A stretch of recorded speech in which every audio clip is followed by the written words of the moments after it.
G'day and welcome back to my channel. And yes, look, Airfix, so you know what's coming up. Yes, you know what coming up. Look at this. Look at this. Isn't that huge? That is the Royal Sovereign, sometimes called the Sovereign of the Seas, although there was another ship called the Sovereign of the Seas. It kind of gets all confusing.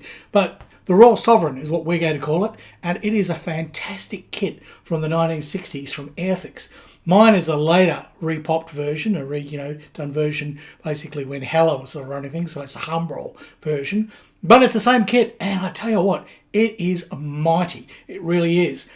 And I scored this on Facebook Marketplace for a whole 2 shekels. Now, if you don't know what that is, 2 shekels is about 20 bucks Australian. And in the exchange rate at the moment of, American dollars of $6.30 to $10, it'll be 13 bucks. 13 bucks US for a great big ship of the line, right, from the 17th century. And it's a huge, big thing. It's over half a metre long, this kit, right? It is lovely. So, would you like to see in this box? Would you like to find out how nice this really old Airfix kit is? I know I would. Let's get on with it. Roll the music.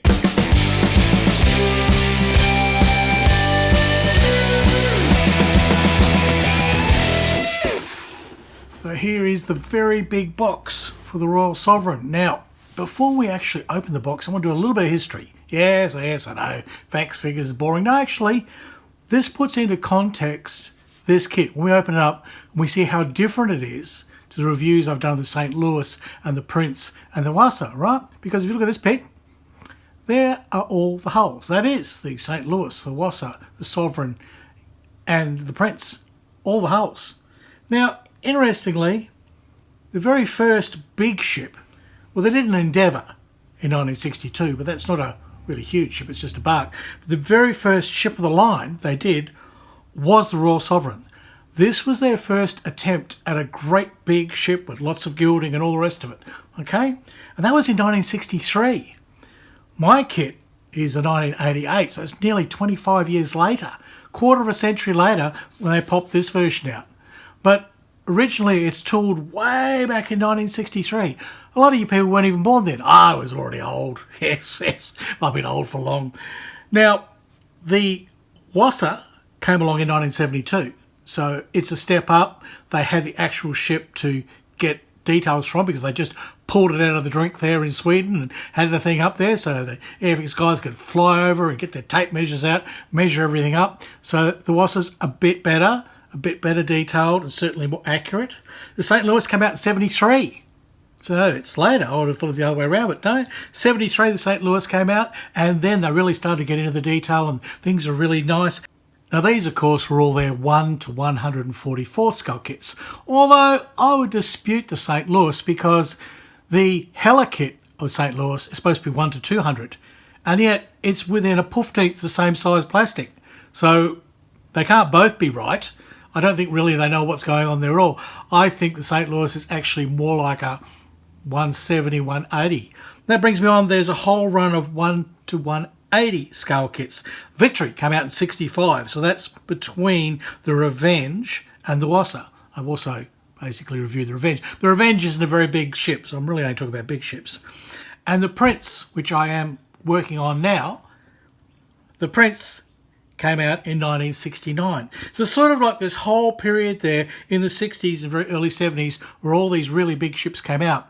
And if we have a look at them, they get more and more and more detailed and finer and more executed and more planks are in them and just betterer as the years go by. Now, why am I saying all this? Well, this was the first one. This was Airfix's first big ship of the line kit. So as we look at the parts, you've got to have that in your mind in context, and you'll have to forgive it. Some of the things we sort of are not seeing that we've got in the Prince, or we've got in the St. Louis, or we've got in the Wassa, which I just recently reviewed. So, yeah, this was their first attempt. It's not bad. In fact, it's bloody good, but it was the first. So let's wrestle this box open then. It is a big box. This box is half a metre long. Half a metre long. And 280 millimetres this way, right? So basically that's, 1 foot 8 inches, I think it is. And this way it's about 11 inches. It's big. It's you know, it's a huge box, and it's typical of this entire series. Now, interestingly, this wasn't 1 to 144. Well, the very first one they did is 1 to 168, which is sort of a strange scale. Later on, they labelled everything 1 to 144. Well, at least people have. A lot of the time, they didn't mention a scale, but everyone's assumed everything's 1 to 144. I think it's just because it's a nice round number and it's kind of an agreed-on scale. But honestly, they're all box scale ships. So, here we go. These are like the original instructions. It's just a big foldy-out thing. That's it. Everything's there. Step 1 all the way through to step 12, and it's all on one big foldy out sheet. Yep, we'll get into that in a sec. So it's all very tricky. There's the blurb, gives you the whole history. So, look, go to Wikipedia, you can figure it out for yourself, you know. But this was a very significant ship for the Royal Navy. It came out in 1634, right? King Charles I, he said to his master shipwright, I want a really great big terrific ship that looks a lot more gaudy than those French ones. I want so much bling. Pimp me a ship, bitch. And that's what he did. Well, he probably didn't use those words, but you know what I mean. Okay, I'll get the plastic out and then we can start going through this and having a good look at all the parts. Now, as I said in the intro, I got this ship for a whole $20 Australian, yeah. 2 shekels. $13 US. It was a steal. And it still had the ratlines in, although I'm not a huge fan of these, but they're actually printed or moulded very well. I think it's sort of like a fiberglass with a bit of a sort of a rubbery plastic coating. And these ones are actually quite good for a change. There's no blobbiness in them. They would be usable, but I'm not going to use them because, you know, I have rat-ups and things like that these days. The flags are in really good nick, beautifully registered. So they're nice and clean. No bendiness on them, but you would do that. I'd glue them on a piece of alfoil and then bend them into whatever shape I wanted. So they're rather nice. The sails, now I'm not a big fan of plastic sails. I usually sort of avoid them like the plague, but honestly, these are gorgeous. They're so beautifully sculpted. I mean, later on, the kind of sails I do is very cartoonish, like the ones of the Victory, bloody horrible, and I'd never ever use them. But these are actually so nice that you'd wonder, and it's kind of thin, that, you know, I'd be almost tempted to give them a try, see how they look first. Because Airfix has done an absolutely beautiful job back then to reproduce the sails. And that's not something I say lightly, because I don't normally like plastic sails. Now, we'll go with the big parts first. This thing. Now, if you've just watched my Prince videos, you'll know that this on the Prince, which is one great big long thing, it was warped really badly, and when I tried to straighten the warp, it snapped down the middle and I totally ruined this section, and I had to completely refabricate a new one. In fact, I 3D printed a whole new section here. But this one is not warped. It's actually quite good. So this is in really good nick. This is a lovely, such a find for like a whole 2 shekels. They've got the planking detail that's on there. So they've got the planks happening. These little scuttles here, well, they're kind of raised a lot. They're pretty proud. They're ginormous, great big chunks of wood. I mean, at this scale, they're sort of, you know, a foot tall. So they're a bit overdone, but they still work and they're still okay. And anyhow, I'd be putting wood planking in. So for me, they'll kind of disappear into there and be fine. But that is not bad at all. It's really nicely moulded, nice and straight. Now the hull. Let's look at the good bits first. Lots of lovely little filigree detail in here, which you paint up with, you know, bits of golding. Nothing here yet, but just like the Prince, there will be a piece that goes here, which will be the galley, right? So this is all very good, and this is all lovely, and all the railings are done beautifully, and that's all good, and, you know, everything executed fine. And then you come to the hull sides, and they're absolutely as smooth as a baby's bottom. Now, I know a lot of people complain about the Prince kit and the Vasa and even St. Louis and say the planking's overdone and they end up filling half of it and they think it's just too much. But this is a model and you're going to cover it in paint and you want to see the effect of the planks. So them being a little bit overdone is perfect, because by the time you've got all your washes and your paint on there, you get little shadow lines and you can see the planks, and that's exactly what you want. unfortunately here, when they did this one, they did it more realistic, which is that you really wouldn't notice the planks, not at this scale. So if you want that sort of plank look, you're going to have to, with a very steady hand and a rule or a piece of tape, run down and plank, score. Oh dear, that's a lot of work. But it's doable. I'd probably consider doing most of it, at least for the top section. Probably the bottom, who cares? It's got a bit of it's got a sort of a matte texture down there. So maybe you just do the old trick and put the white on there, the white lead paint, and that's it. But everything else is quite good. Not as detailed as the other kits, but you can see where they were heading. Now there's lots of internal pieces. It's as detailed in that way, in the number of parts, as pretty well any of the large sailing ship kits by Airfix. Now if we have a look at the stern piece, this is where they are getting it right straight away. The coat of arms is beautifully represented. All the gilding down there. Not so much the windows, there's no cross hatching in the windows like you get later on. Or if there is, it's there, it's just very fine. Yeah, they've kind of done a lot of things to scale. I think they learnt later on that you need to exaggerate some of these details, because by the time you get some paint on, they'll bloody disappear, like a freaking Tamiya kit. Yeah, put a decent coat of paint on it, you can't see the panel lines. Yeah, we don't want that. So it's good enough, and with a bit of careful painting, a little bit of gentle airbrushing and using my pens and everything, you'd pick out all that lovely detail and she'll come alive. And look at this. This is the forecastle bulkhead, okay? And it is beautifully detailed. Really lovely. Because remember, this was the ship they wanted pimped right up. They wanted to look bigger, better than the French, knock the bloody Spanish out of the water, all that. Now here you've got one of the galleys. Now there's not a lot of detail in here, but from memory things get painted different colours. But remember, we're coming from those 16th century ships where basically like Sir Francis Drake Revenge and Golden Hind, that sort of thing, where there's lots of colour and paint on little squares. Well, they've sort of got that happening still. And then they're adding all the gilding to sort of compete with the French in ooh la la gaudiness. So it's all there. And heraldic arms again, as usual. So there's your galley. Now the channels are beautifully rendered. I don't know if you can see them there. They're so fine. They're so tiny and they're to scale. I mean, later on they make them a little bit bigger than they need to be so that you can actually get in there and rig. But the actual fine lines of each of the chords between the dead eyes, it's all there.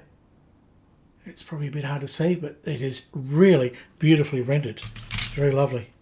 The cannons themselves, they're pretty well the same cannons they're going to use all the way through. These become standard Airfix cannons. These are the long ones, the long thin ones, and they're pretty the same. All the ladders up and down the decks, they're beautifully rendered. Very nicely done.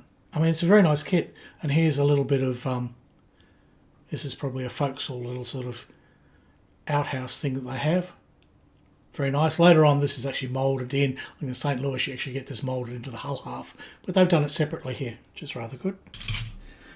Cannons, cannons. Of course, there are a ton. I don't know how many there are on this thing, but it's probably an 80-gun ship, something like that, 70 or 80 gun. And these are all going to go into the hull sides because, again, they'd already sort of established there's no point having all the carriages and everything made like Helitrice later on. Just have a space and you can paint it black and pop your cannon in there. It'll be fine. It'll be fine. Masts, they're very simple. They haven't put the binding on. Later on in other kits, they start putting the binding on. There's sort of a little bit there. But later on, they put all the binding all the way through and they look a lot more detailed. These are just kind of big plastic tubes. But it's nice. And the good part is this plastic is firm. It's not the floppy, bendy thing that we saw on that later edition of the Wasser where the yards, they were like bananas. Speaking of yards, here they are. And again, these are firm. They're really good. So, they... there's a tiny bit of movement, but they are not bananas. Look at that. That one holds its shape. Right? I can push it and it holds its shape. The Wasser one, if I push that, the thing would turn 90 degrees. It's, the later edition washer. So, there we go. And you've got a stand. Airfix stand for the period. That actually works. They work really well, but I prefer the plinths, of course. The bulkheads all the way through, they're fairly simple, and there's not much to them, but honestly, you've got so much rigging and sails and things in the way, there's really not much to see. Later on, especially like the prints, they go to town and they really put a lot of detail into these things, as they were. The ship's boat, well, they actually did the planks on this one. Yeah, they've got clinker planks happening there, which is rather nice. What sort of clinkerish, I suppose. Needs a bit of a clean up. It's be all right. And then these are your cannon trucks for the decks. Okay, so on the decks, on the top deck where they can be seen, you've got all those cannon trucks, and that's where those full-length cannons, the ones I showed you, that's where they will be. And you've got all the cannon port lids, lots and lots of them. Lots and lots of them. What else we got? There's not much else. It's all basically the same. This is more mast stuff. The mast comes in quite a few sections, which is later on they kind of simplify it a bit, but there's actually quite a few breakdowns and sections for the mast. Let's have a quick look at these instructions. And as I say, it is a great big foldy out affair. So, well, usually I sort of go through the instructions and talk about things one at a time, but it's the same old in every single one of these kits by Airfix. Hull halves, great big long deck piece, or you might have it in a few sections. You've got your front piece here, the heads. You've got your, they call it bow bulkhead. This is lovely. This is back when Airfix actually told you what everything was, so you didn't have to look like a complete idiot. Transom, yeah, I often call that a transom, although transom is only one part of that. It's really got another name. I didn't say what they are, but they are the galleys, right? And then you've got basically the port and the starboard side, so that's good. So that's one. Two, you're putting in the detailed bulkheads, so the ones you'd paint up and put a little bit of gilding on and all the rest of it. So they'll go in, and the stand that they've got, which isn't bad, is that you get away with it, it's fine. And then part three, well, then you're putting on the cat's heads, right? That's what you use for lowering and raising the anchor. You've got some cannons here to go in here to the forecastle bulkhead. Got a little ladder there so you can go up and they can clean the windows. Wax on, wax off. You've got some rails. Now, there are no pins at this stage. A lot of people think, you're going to have the little pins in. No, you don't have them. There are rails all the way around and you tie off to rails. But the whole idea of belay pins didn't exist. About another 100 years before they even come along. A lot of people get that wrong. That there would be the belfry because it's got a bell in it. Yeah, that's where you get bats in your belfry. So there's that. So that's just a few things to add there in 3. Sections 4 and 5, we're building up those cannons. So there's a whole lot of cannons here to build up, and they may be slightly different sizes. I can't remember. And then you're putting them on the deck. So they're all going in. And of course, you're painting as you're going. As you do each section, you literally paint the parts before you glue them. If you've watched any of my ship videos, you know, you just don't build the whole thing and think you can paint it. It doesn't happen. You've got to paint the parts on the sprue or separately first and detail them up, and then you start assembling. That's how it goes. And then you're moving on to 8, which is just basically all the rest of the cannons. So there's quite a lot of cannons on the deck, which is rather good. As I say, this is maximum bling, maximum effect. This is, Charles going, look, I want it to look a lot more exciting than the French ones. I want more ooh la la. In fact, he probably spoke French back then, because you know what it was like. Down here in section 9, while you're putting all the side cannons in, right, which you would make sure that you have everything painted before you start putting in those guys. And you've got your cannon port lids to put on as well. Section 10, that's where you build up that little boat, okay?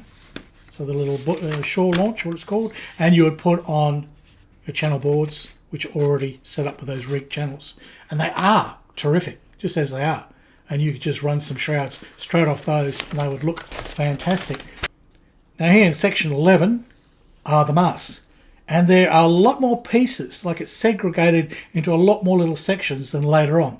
Later kits, things are simplified a lot, and there's just not so many breakdowns of little bits and pieces, and the little flag head and everything that's moulded on, and you've got all that. But everything's there, even your little cross braces, they're all there. The little T-pieces that go on the top there. Everything's there. It is beautifully done. Good instructions telling you how to put it all in. They did a very good job for their first really big ship kit. I mean, they cut their teeth probably with Endeavour, and the Endeavour Yeah, it's not a bad kit. It's just got a few sort of issues and problems. But maybe that's it. The Endeavour taught them a lot, and then they took the next step to a great big ship of the line. Amazingly, they didn't do the Victory first. Well, in some ways, the Sovereign, Royal Sovereign, was a much more significant ship. It was the first of the really big ships. So there you have it. That is the Airfix Royal Sovereign, and she is mighty. And for their first effort of a really big, first-rate ship of the line, I think they did a fantastic job. It's lacking in a few areas, but they're the sort of things that a real modeller, well, an experienced modeller will go, oh, I can work with that. I mean, you could put wood planks on the side of the ship if you wanted to add the extra details. I'd probably score it and do a little bit of, very fine sort of plank lines and that sort of thing. There's not much that needs doing to it to improve it. It's got a ton of detail. It's going to scrub up really nicely. You can even use those sails. Hush my mouth of all the things. I never really liked plastic sails, but I tell you what, they look really good. So, food for thought. So there you are. Anyhow, you made it all the way to this part of the video. Good on you. Hit the buttons. That's your job, right? You got here. Now you have to do something for me. Hit those bloody buttons, right? It's lick, rub, and circumcise. Something like that. I don't know. I never know what they mean. And if you really want to help me out, bang! Buy me a curry. Yes, I need my curries. You can see I'm wasting away. I need my curries. So look, I just thought I'd share that with you today because being the very first one that Airfix put out of that sort of series, and then all the way through the 60s and early 70s they produced all those other kits, most of which I've got, or I've had, or I'm building. And I'll put links at the end of this to the Prince build, the St. Louis build, and the Wasser video, which is a comparison between those very old kit of the Wasser to a recent re-release of the Wasser, right, a red box to a white box, to see what the difference is. And yeah, the red box is wobbly. It is very bendable. Yeah. Bit of a shame. Get a white box. Always get a white box if you can. They're usually cheaper. 2 shekels. Can't get cheaper than that. Well, there you go. All right. And on that note, it's goodbye from Australia, and it's hooroo from Harry Houdini.